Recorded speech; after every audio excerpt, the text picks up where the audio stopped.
Baiklah, Assalamualaikum warahmatullahi wabarakatuh. Perkenalkan, nama saya Nuzul Majwisya Fitri, NIM C1C018089. Di sini saya akan membahas mengenai akad musyarakah.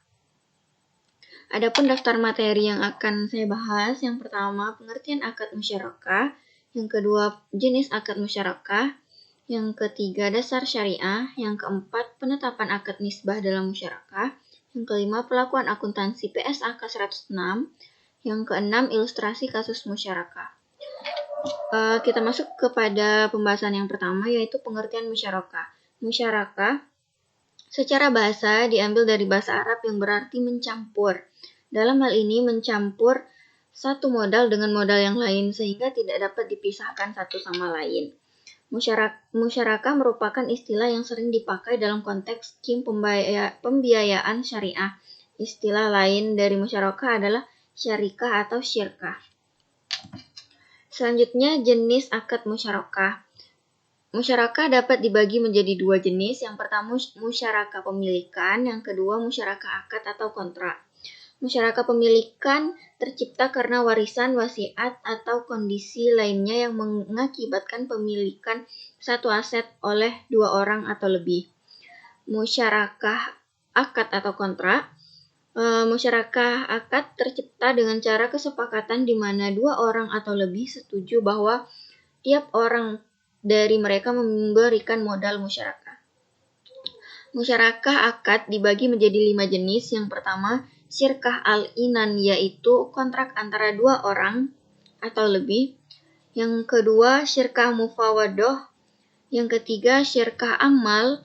Yang keempat, syirkah wujuh. Dan yang terakhir, syirkah al-mudarobah. Dasar syariah. Yang pertama, Al-Quran. Menurut Quran Surat Syad ayat 24, dan sesungguhnya kebanyakan dari orang-orang yang bersyarikat itu sebagian mereka berbuat zalim kepada sebagian yang lain kecuali orang-orang yang beriman dan mengerjakan amal soleh.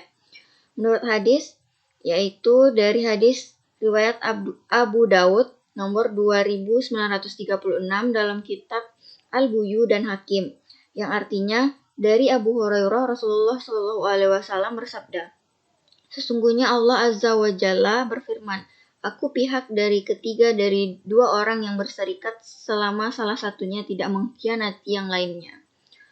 Selanjutnya ijma. Ibnu Qudamah dalam kitabnya Al-Mughni telah berkata, kaum muslimin telah berkonsensus terhadap legitimasi musyarakah secara global maupun terdapat perbedaan pendapat dari beberapa elemen darinya. Selanjutnya, penetapan akad nisbah dalam musyarakah. Dalam cara kerja bank konvensional, akad musyarakah ini masuk dalam kredit modal kerja, di mana perbankan syariah akan memberikan kredit.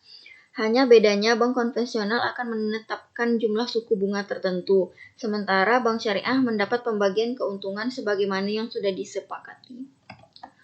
Perlakuan akuntansi PSAK 106.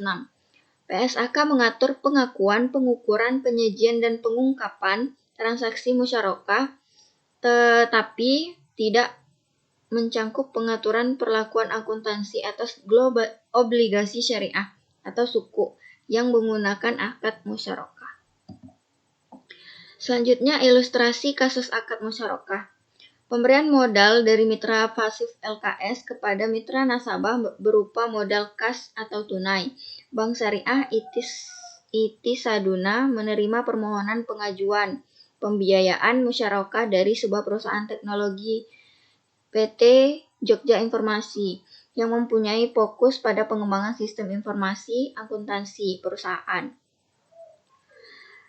Dalam rangka pengembangan usahanya, PT JIT mengajukan pembiayaan musyarakah kepada Bank Syariah Itissaduna untuk menjalankan divisi usaha penjualan komputer untuk perusahaan-perusahaan di Indonesia.